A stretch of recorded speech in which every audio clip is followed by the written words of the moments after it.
You in the wrong seat. Sweetheart, that's a first-class seat, and you're not exactly what we call first-class material. Captain Roger Holt sneered. Standing just inside the entrance of the Apex Air Boeing 777, his words sharp enough to silence the entire front cabin. His voice wasn't loud, but it didn't need to be, because every syllable was coated with contempt. The hush that followed felt colder than the cabin air, and it lingered as if the aircraft itself was holding its breath. Claire Dutton, the lead flight attendant, chimed in over the intercom with a snide lilt. "Passenger in 2A, please prepare to relocate to economy until your ticket can be verified." The sound echoed across the premium cabin like a public trial, delivered before any crime was proven.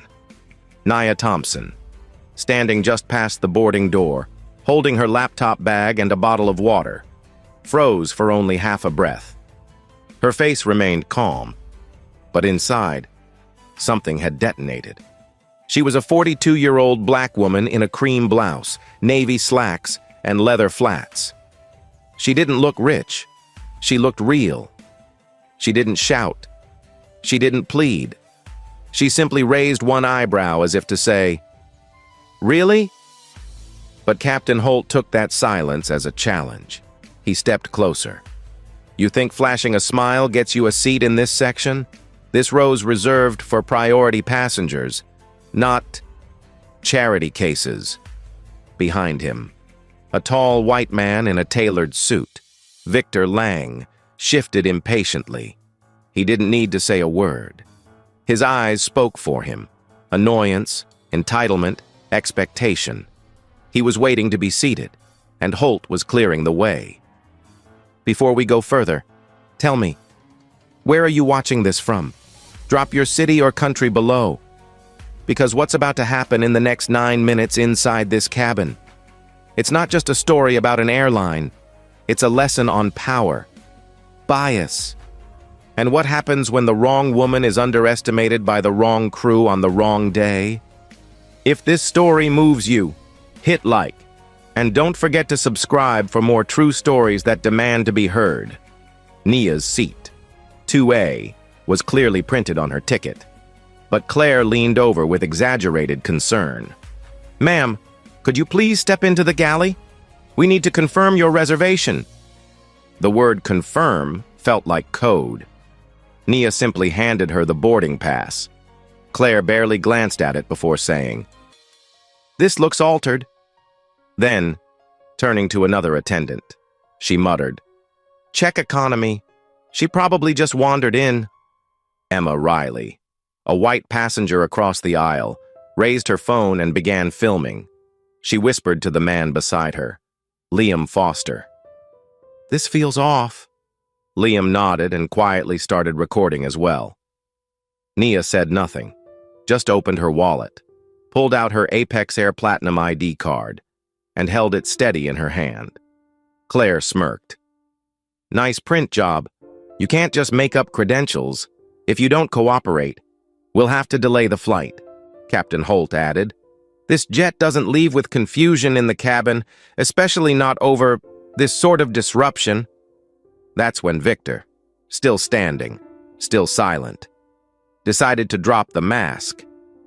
"She doesn't look like she belongs in first class," he said plainly, like stating the weather, just loud enough, just enough venom, just enough racism wrapped in restraint. Several passengers looked up, no one laughed, but no one spoke. Nia blinked slowly. That was the moment everything turned. Because 20 years ago, when she was 22, Nia Thompson had boarded a flight in jeans and a hoodie.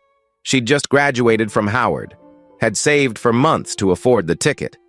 But the flight crew didn't believe she belonged in business class. They asked her, repeatedly, if she was lost, if she needed help finding her section. That humiliation, it lit a fire. That fire built a company. And that company became Apex Air.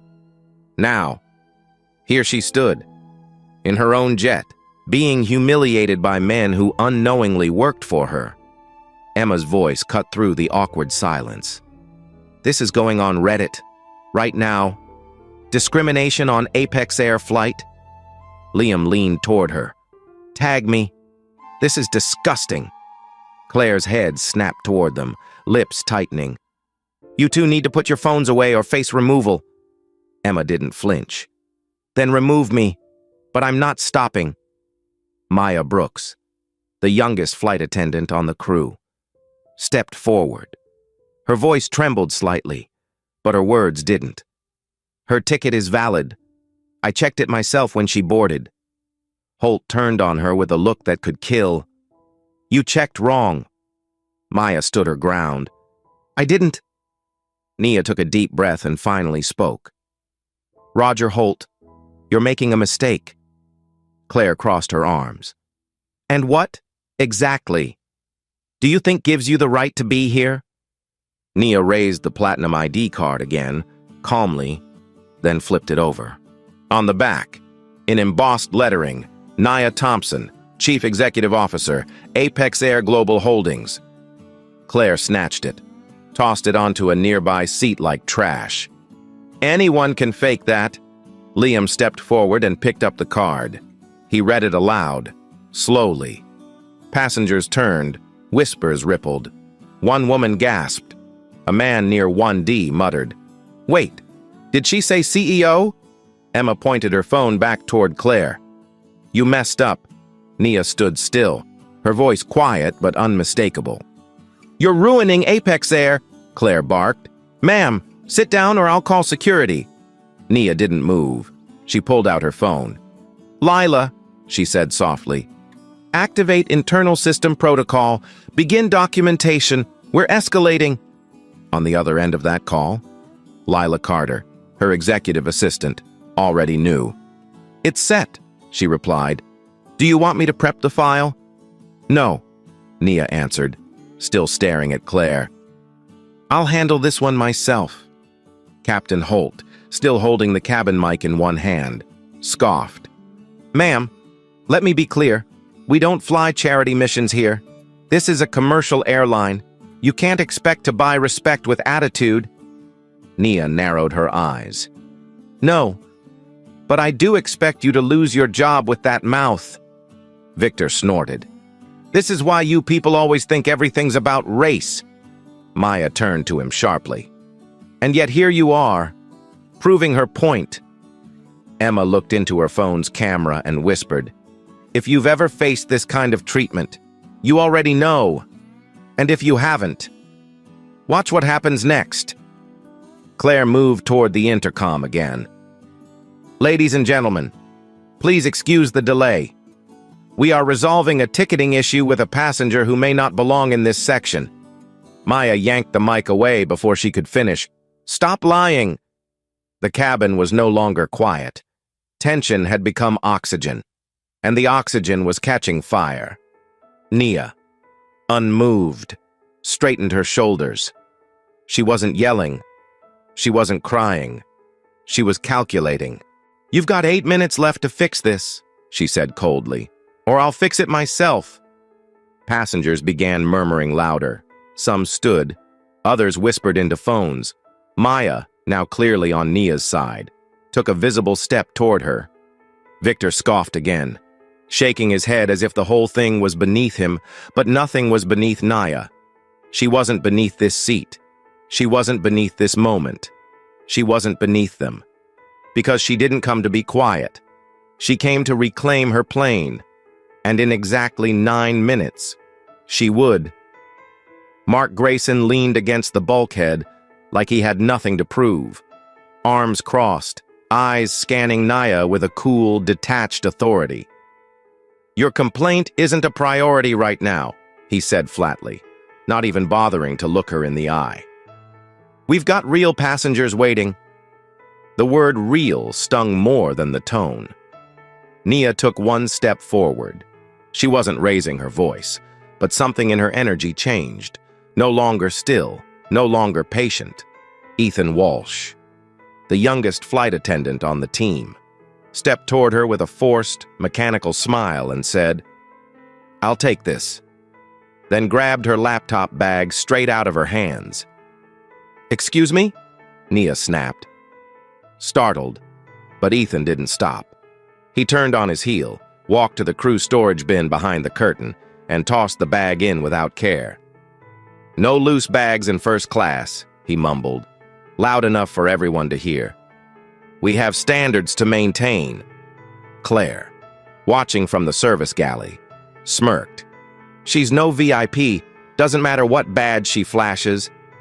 Maya, still standing near the aisle, spoke up. "Her ticket is valid. She's cleared for 2A. Claire's expression turned icy. "You're not in charge. Maya, stay in your lane." Victor, still upright and smug, muttered, "She's out of place, and now she's creating a scene." Typical. A few passengers nodded without thinking. Microaggressions don't always shout, they whisper, and this one whispered loud enough to poison the air. Nia inhaled slowly, trying to push back the storm building in her chest, but the flash of memory hit her like turbulence. She was 12 again, flying alone to visit her aunt in Chicago. Her mother had dressed her in a sunflower yellow dress.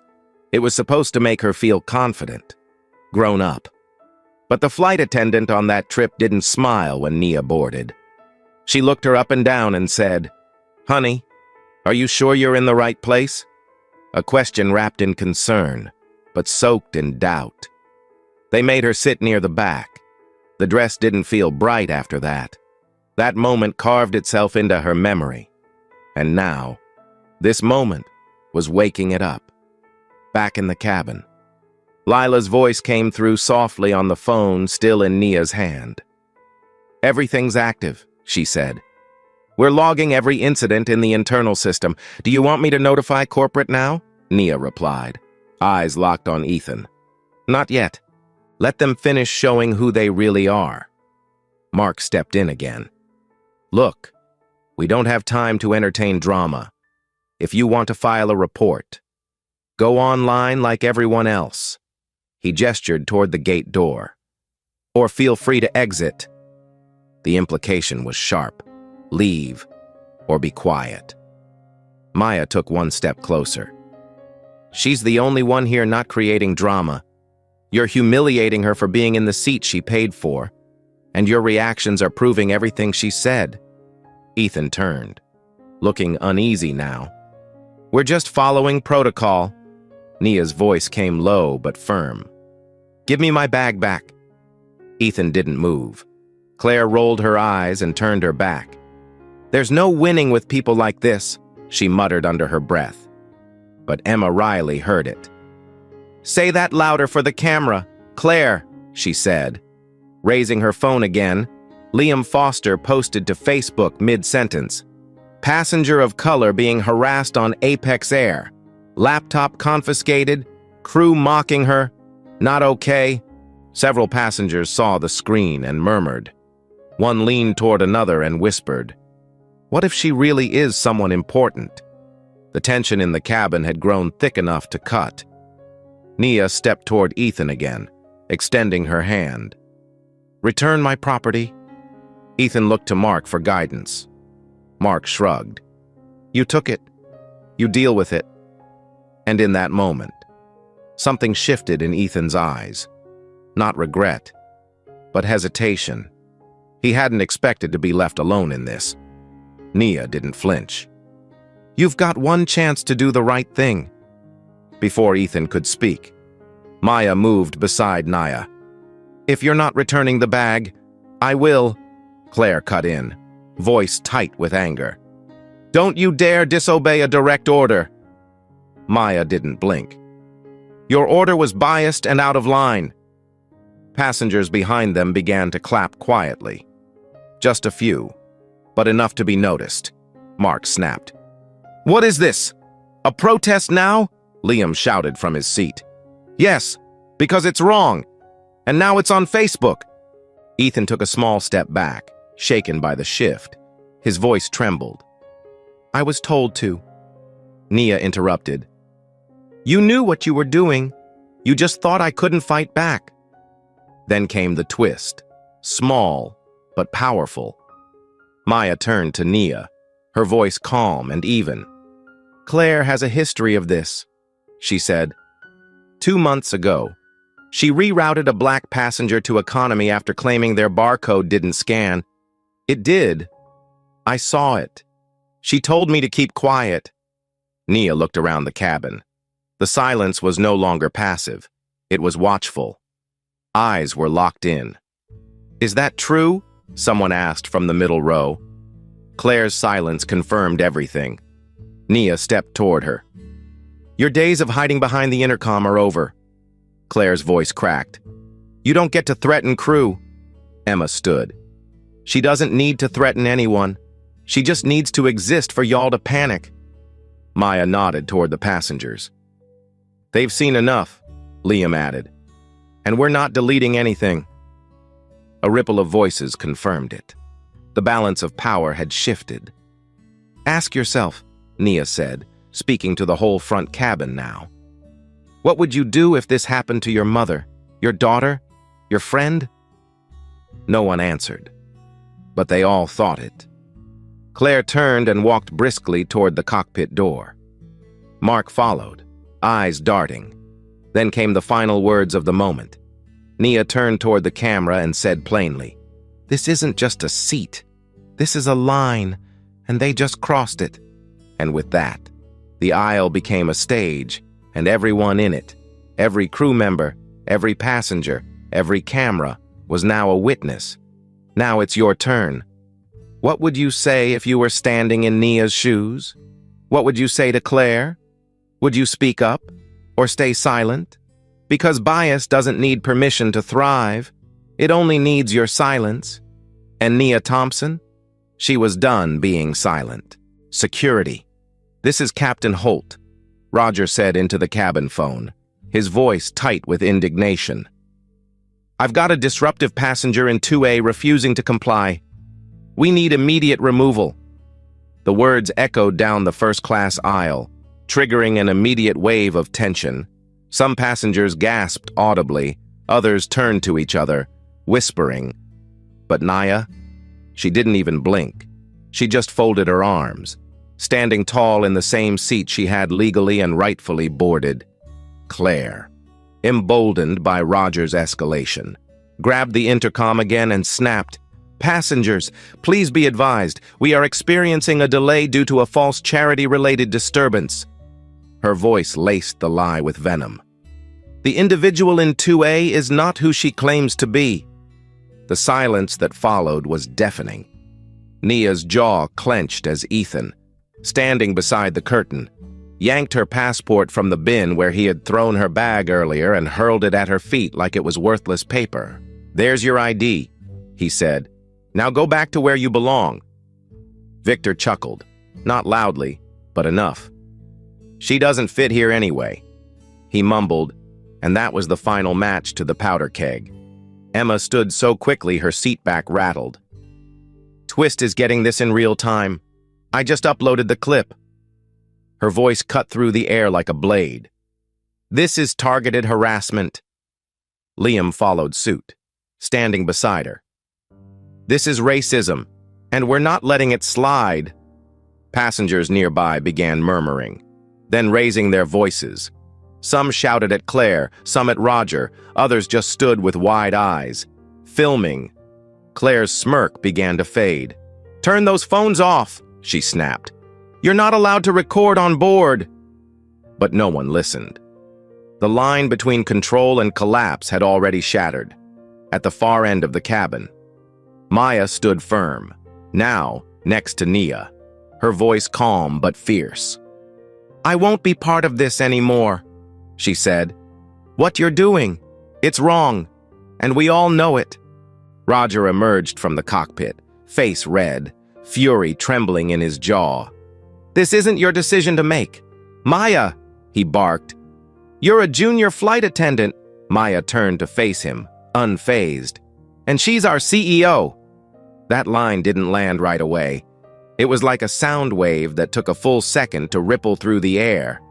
Some passengers blinked, others froze. Roger stumbled. "What?" he asked, voice quieter now. "What did you just say?" Before anyone could answer, a tall figure entered the cabin. Security Officer Jamal Carter, clean-cut, professional, serious. Roger pointed immediately. "That's her. 2A. Remove her. She's not cooperating." Jamal didn't move. Instead, he looked at Nia, then at Maya, then at Claire, then back at Nia, and he paused.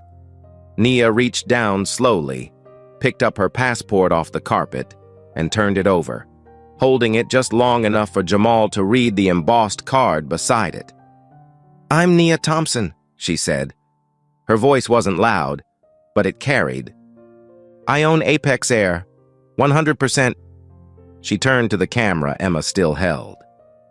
"And in about 6 minutes. This crew won't be working here anymore." Claire paled.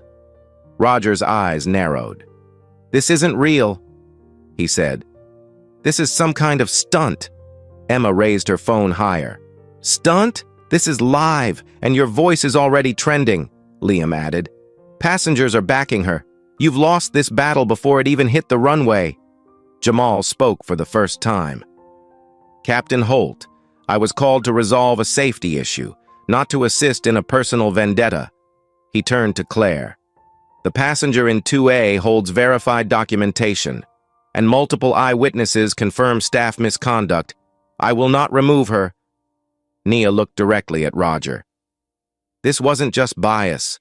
This was calculated humiliation, and it stops now." Meanwhile, passengers behind first class were standing. Several had migrated toward the front to see what was happening. One woman called out, "I've flown Apex Air for 10 years and I've never seen this level of abuse." Another man added, "She didn't raise her voice once, and you all treated her like a criminal." Victor, still seated, waved a dismissive hand. "She's disrupting the flight. That's all I care about." Jamal turned his attention to him. "Sir, you'll be addressed separately. Stay in your seat." Victor scowled, but obeyed. Nia's phone buzzed softly. She looked down. Lila had sent a single message, "Ready when you are." She didn't respond yet. Instead, she raised her gaze to the passengers who were filming, standing, speaking out. "This is the line," she said. "Right here. This is what it looks like. Not hashtags, not lawsuits, just truth, in real time, in front of you, now." Claire looked like she was trying to disappear. Ethan had stepped back behind the galley curtain. Even Mark, who had spent the entire morning dismissing her, suddenly seemed to shrink into his uniform. But Nia? She took one step forward, and the cabin practically inhaled with her. Her voice remained even. "I've given you every chance. You tore my credibility apart. You mocked my mission. You confiscated my property. You questioned my humanity. And now, the world is watching. But I'm not here to shame you. I'm here to fix what you broke." Jamal nodded. "Ms. Thompson, I'm here to support your call." Emma's phone buzzed next. She looked at the screen and whispered to Liam. "Reddit's blowing up. There's already a thread with over 200 comments." Nia turned back toward Roger. "You said I didn't belong, that I wasn't first-class material." She paused. "Well, neither are you." Roger opened his mouth, but nothing came out.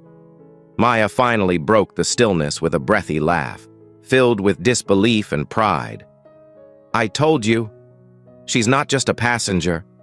The cabin wasn't quiet anymore. It wasn't chaotic either. It was something else, something more powerful. It was united.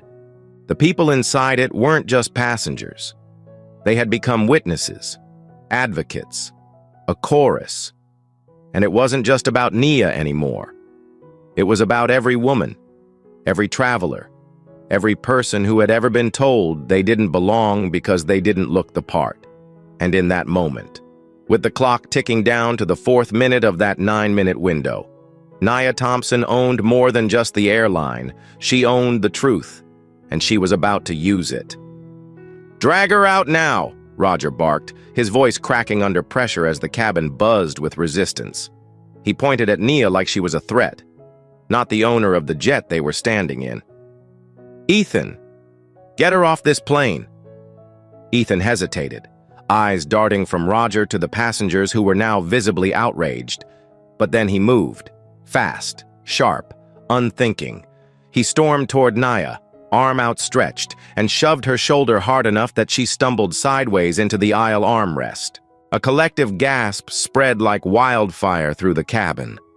Emma dropped her phone for half a second. Instinctively stepping forward, Liam shouted, "Don't touch her!" A middle-aged woman in seat 3A stood abruptly and stepped in front of Nia, shielding her. "You're not laying another finger on her," she said. 2 more passengers stood beside her, then 3, then 7.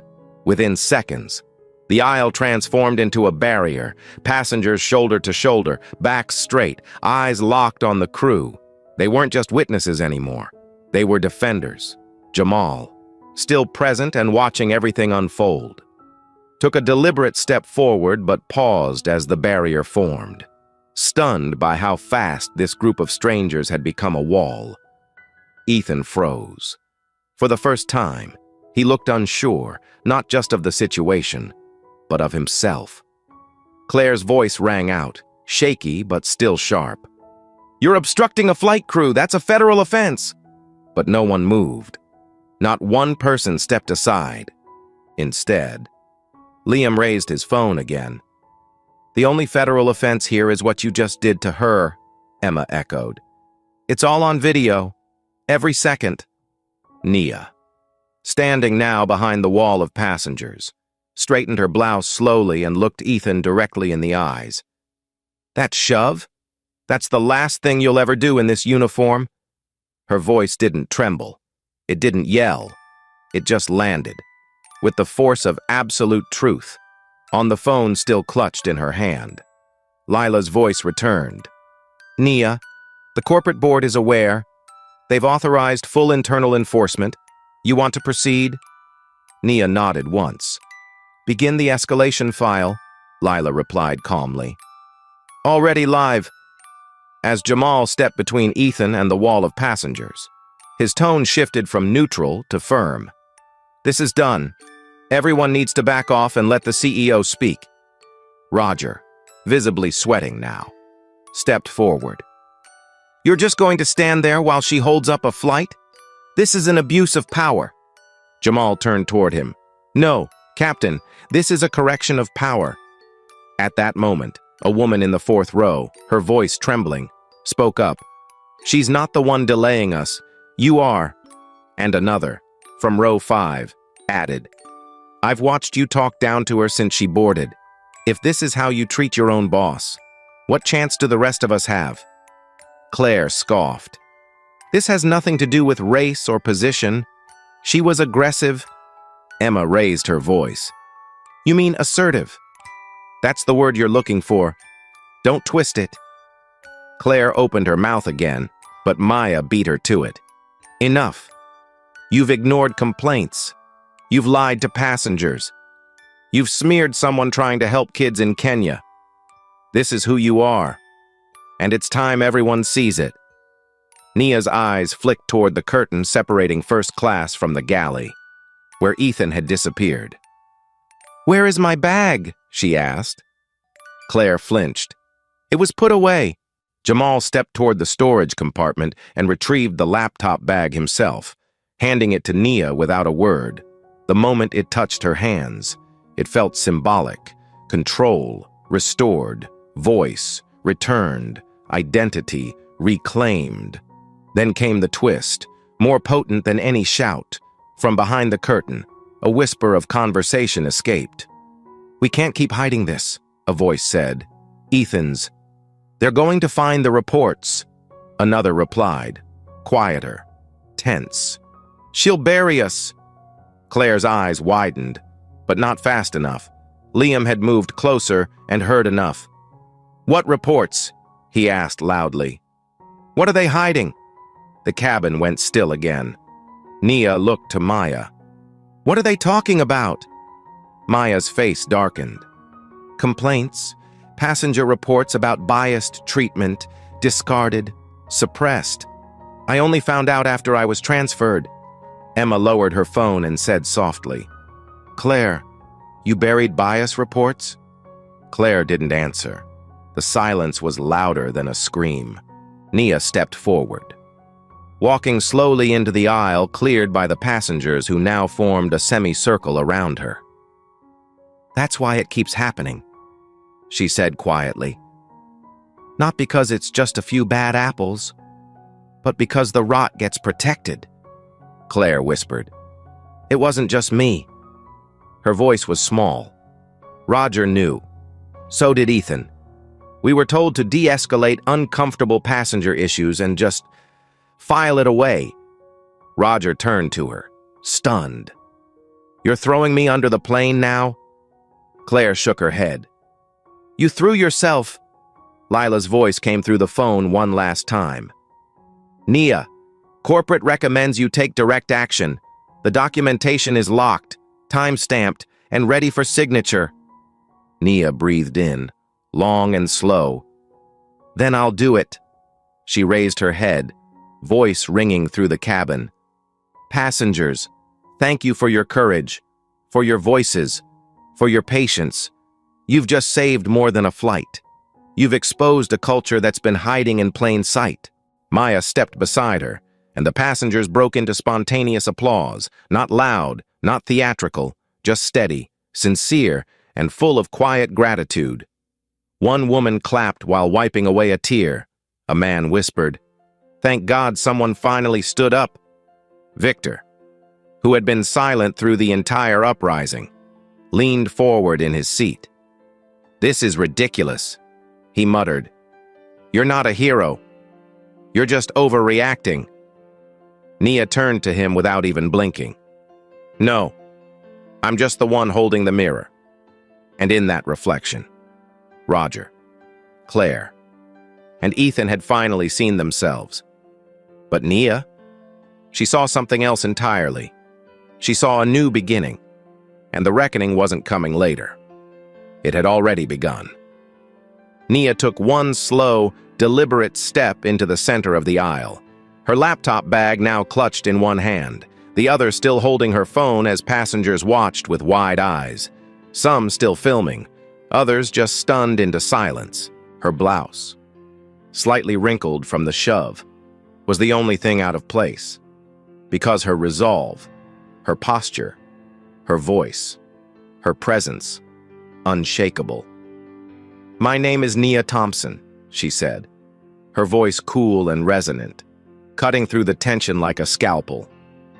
"I am the Chief Executive Officer of Apex Air Global Holdings. I am the sole owner of this airline, and as of right now, I am terminating the employment of 4 people on this flight." Gasps erupted through the first-class cabin like pressure popping loose from a sealed valve. Claire froze mid-step near the service galley. Roger, still standing near the cockpit, went pale. Mark, emerging behind him, looked confused for only a second before dread took over. And Ethan, who had retreated into the shadows of the galley, peeked around the corner like a child caught stealing candy. Nia's eyes moved slowly, purposefully, from one face to the next. Captain Roger Holt, First Officer Mark Grayson, Lead Flight Attendant Claire Dutton. Flight Attendant Ethan Walsh, you are relieved of duty, effective immediately. Claire laughed, just once, the sound sharp and hollow. "You can't do that." Nia turned her head slightly. "I already did." Jamal, standing between Nia and the stunned crew, stepped forward with a subtle nod. "Corporate validation was confirmed 10 minutes ago. All 4 names are on the directive." Lila's voice came through Nia's phone on speaker now, clear for everyone to hear. "This is Lila Carter, Executive Liaison for Apex Air, by order of the CEO. The above-listed personnel are hereby dismissed. HR protocols begin the moment the aircraft doors reopen. Their credentials are revoked. Flight access terminated." Ethan let out a soft breath like he'd been punched. Roger took a shaky step forward. "You're making a mistake. We didn't know who you were." Nia didn't hesitate. "That's exactly the problem. You didn't need to know my name to treat me with dignity. But you saw a black woman in first class and made assumptions. You saw confidence and called it defiance. You saw proof and still called it fake. That wasn't ignorance. That was bias." A hush fell again, heavier than before. Claire stumbled backward slightly, face flushing red. "This wasn't personal." Nia turned slowly to her. "You humiliated me over the intercom, mocked my charity, tossed my credentials like trash, told others I was causing delays while your hands were the ones throwing roadblocks. This was personal the moment you opened your mouth." Behind Nia, Maya stepped forward, standing taller than she had all flight. "She's right. And I'm not staying silent anymore." Claire looked at her like she'd been betrayed. "You're siding with her?" Maya didn't blink. "No, I'm siding with the truth." Emma lowered her phone, visibly shaken but proud. "You exposed them, and you didn't even need to raise your voice." Liam nodded. "It's already on twist. The story's breaking faster than they can cover it." But Nia shook her head gently. "Let this stay here. This doesn't need to be a media circus. We fix it from the inside." Then the twist landed. Unexpected, personal, and damning. Claire stepped back toward Ethan, her voice a whisper at first. "I didn't delete those reports alone." Ethan didn't respond. Claire's voice rose, desperation creeping in. "Tell her. Tell them what we were told to do." Roger looked up sharply. "Don't you drag me into this." But Ethan, nervous, guilt-ridden, stepped forward. "There were meetings, off the record. Claire told us not to escalate complaints that seemed emotionally reactive." His voice cracked at the last part. "We were told to document them vaguely, bury anything with race." Mark backed it, so did Roger. Now it was Roger's turn to lose color. "That's not true." Ethan turned on him, voice finally shaking free. "It is. You said it. You said complaints about microaggressions were bad for company optics," Claire added bitterly. "We were told Apex Air was not the place for social crusades." Nia raised her hand, silencing the chorus of defenses. "And how many passengers paid the price for your silence? How many were insulted, ignored, dismissed, because you decided their discomfort wasn't convenient for your metrics?" No one answered. Lila's voice returned. "Nia, would you like me to proceed with Apex equity enforcement?" Nia exhaled slowly. "Yes. Begin the rollout. Flag every suppressed complaint from the last 2 years. Cross-check against the internal bias audit. Notify HR and onboard ethics." Lila replied. "Confirmed. The system is live." Maya stared at Nia like she was seeing her for the first time. "You're not just cleaning house. You're changing it." Nia smiled faintly. "One crew at a time." Then, she turned toward Victor, still seated, arms folded, scowl permanent. "And Victor Lang," she said, "you're banned from all Apex Air flights. Permanently." His jaw dropped. "What? For what?" Nia didn't flinch. "For attempting to use your privilege as a boarding pass, for encouraging public humiliation, for thinking this cabin, and the people in it, existed to serve you." Victor's face twisted with disbelief. "You'll hear from my lawyers." "So will I," Nia replied, "and so will my legal team. But unlike you, mine wins." Passengers erupted, not into wild cheering, but applause layered with respect, gratitude, awe. Some clapped with wide eyes. Others simply nodded. One man whispered, "She did what we all wish we could do." Emma turned to Liam and said, "This plane just became a case study in leadership." Maya looked at Nia again. "What now?" Nia took one last look at the cabin, The space that had tried to reject her, the team that had tried to silence her, the passengers who chose to stand. "Now," she said, "we fly without them." And with that, the cabin shifted, not just in mood, not just in power, but in purpose. The reckoning had arrived, and it had a name. The cabin door remained open, but no one was thinking about takeoff anymore. Not the passengers, not the crew, and certainly not Nia. She stood at the front of the first-class cabin, a space that had tried to reject her presence just minutes ago, now transformed into the starting point of something far bigger. "Effective immediately," she began, her tone calm and even but carrying the weight of a verdict. "Apex Air is launching the Apex Equity Program. Our commitment to accountability, transparency, and respect across every route, every gate, every crew." Passengers leaned forward, some still holding their phones, others setting them down, realizing this wasn't a moment to record. It was a moment to witness. "The program includes mandatory diversity and empathy training for all flight staff," Nia continued. "Routine audits of passenger complaint logs, a whistleblower shield for any employee who reports internal bias, and a human-led internal review committee with real power to act." She paused, letting the words settle. "Because it's not just about this flight. It's about all the flights that came before it, the ones no one saw, the ones no one believed." From her seat at the front, Maya looked stunned. Not because she didn't think Nia would take action, but because she didn't expect to be part of it. "Maya Brooks," Nia said, turning to her. "You stood for the truth when it wasn't easy. You defended a passenger you didn't know, in front of colleagues who outranked you. That's what leadership looks like." Maya's eyes widened. "Ma'am, Nia smiled gently. "You're now lead flight attendant of this aircraft and formally promoted to senior crew, if you accept." The applause that followed wasn't explosive. It was warm, earned, human.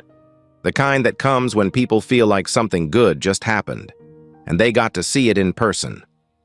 Maya covered her mouth, blinking back sudden tears, then nodded. "I accept." Nia turned to Jamal, the security officer who had stood neutral when called but chose integrity when it mattered. "And Officer Carter, thank you for stepping back and choosing fairness. You weren't just a guard, you were a gauge." Jamal gave a respectful nod. Wasn't hard to recognize the right side of this one. Nia's phone buzzed again. Lila's voice came through, low but steady. "We've flagged and frozen over 60 past reports. Claire's name is tied to more than 25, and there's a new update." Nia stepped toward the galley, out of earshot from most passengers, and listened. "What is it?" Lila hesitated for a beat. "There was an internal staff group chat, unsanctioned, where Claire and Ethan discussed ways to contain escalation, a code word for deleting or redirecting bias complaints to inactive folders. But there's more. They were coached." Nia's brow furrowed. "Coached? By who?" Lila's answer came slow, deliberate. "A former base manager at LAX. They referred to him by initials. B.W. He ran quarterly training, off the record." Nia's breath caught, but she didn't let it show. "Did he still work here?" "No," Lila said. "He retired last year. But the policy culture he instilled, still active in parts of our crew leadership?" Nia nodded. "Then we're not just dealing with bad actors. We're dealing with buried roots." She returned to the center of the aisle and raised her voice just enough for everyone to hear. "Some of what happened here today wasn't just bias. It was planned negligence. There was a system in place to protect employees from accountability. And it ends today." A few passengers muttered in disbelief. Ethan, now seated at the back of the cabin near the bulkhead, looked ashen. Nia turned to him. "Anything you want to say before I report you to the ethics board?" Ethan stood slowly, The bravado he'd once worn now gone entirely. "I knew what we were doing was wrong," he admitted, voice cracking. "But Claire said the company would never back passengers over crew. She said you were too high up to care. I didn't believe her. Not until today." Nia tilted her head. "You were right not to believe her. But you still did nothing." Ethan nodded miserably. "I know." His voice dropped. "I'm sorry." But it was too late for sorry.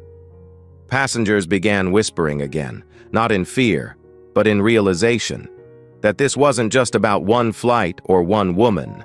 It was about an airline, an industry, and a culture that had quietly allowed dignity to be optional. Not anymore. Nia turned to the crowd.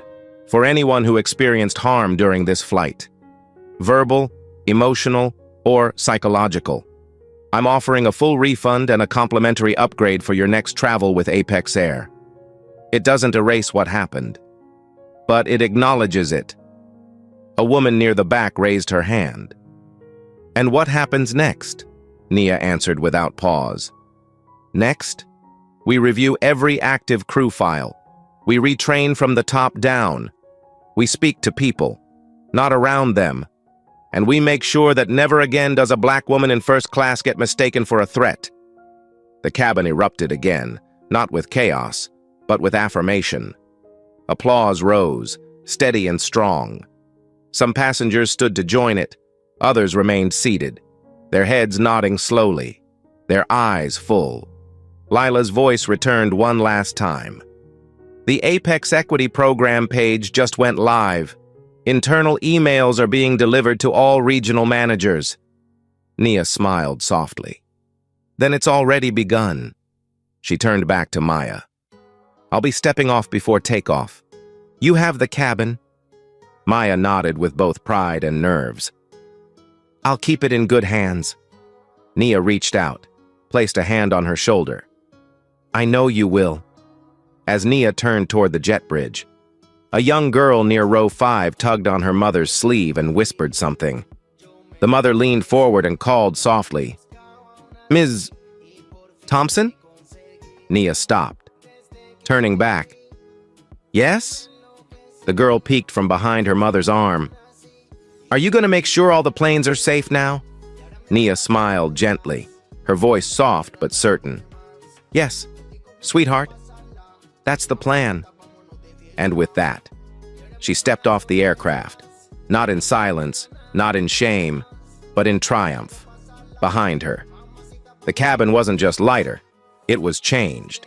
6 months later, Gate D12 at Miami International no longer bore the same quiet dread it once held for Nia Thompson.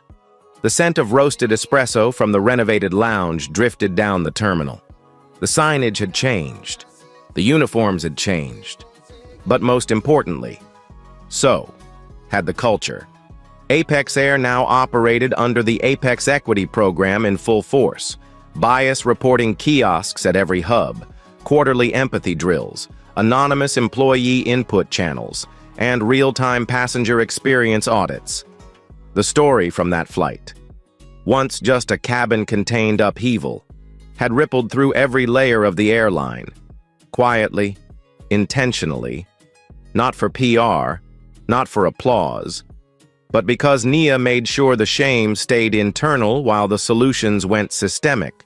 Claire, Roger, Mark, and Ethan had all been dismissed with cause, later facing FAA scrutiny for ethical misconduct.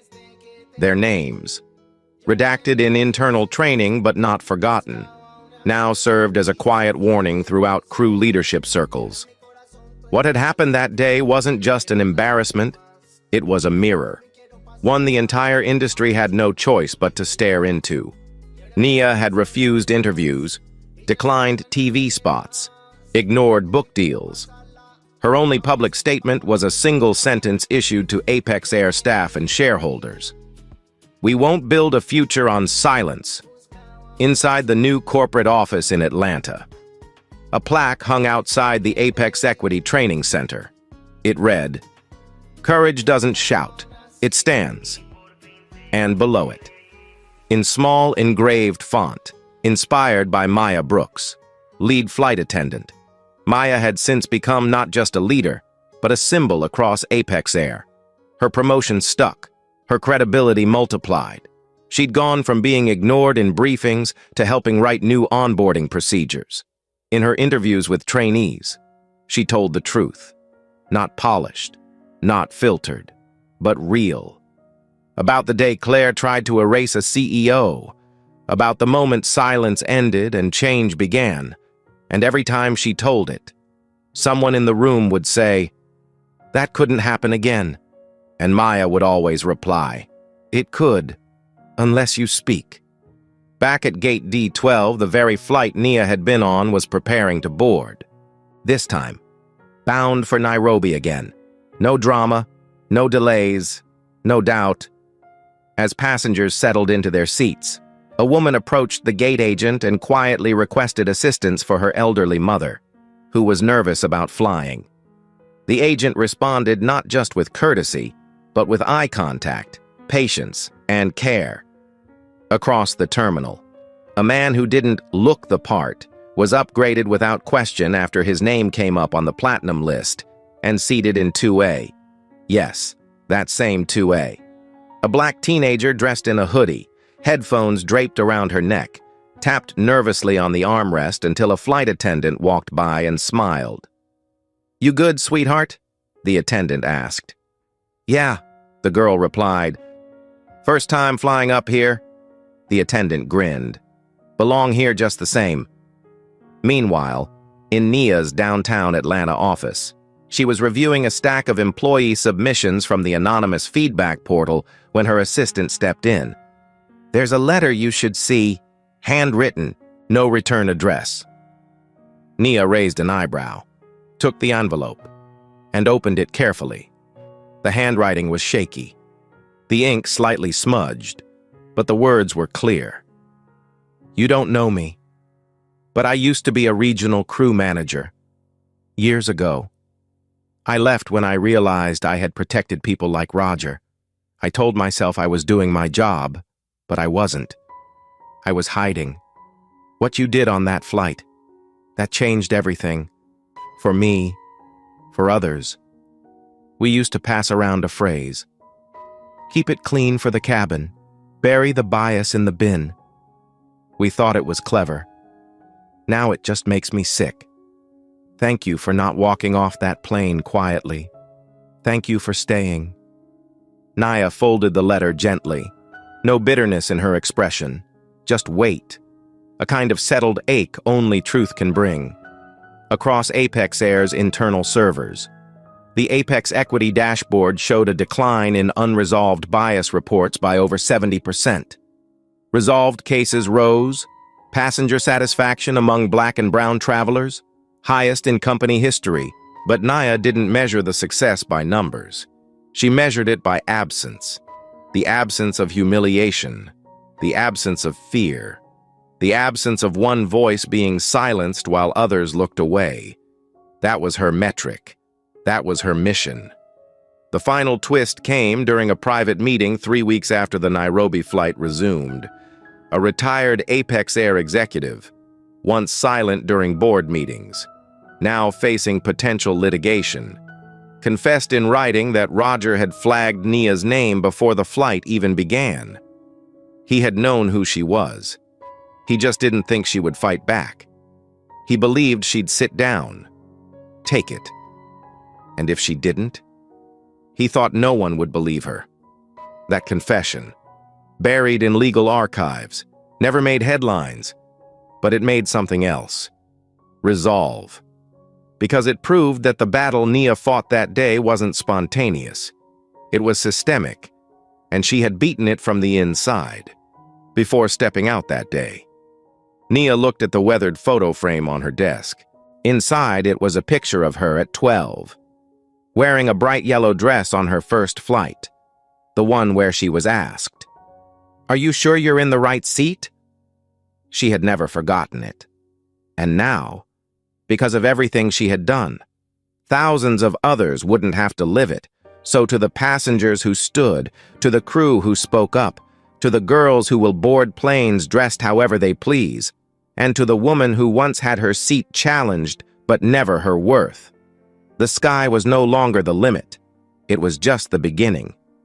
If this story moves you, hit like, and don't forget to subscribe for more true stories that demand to be heard.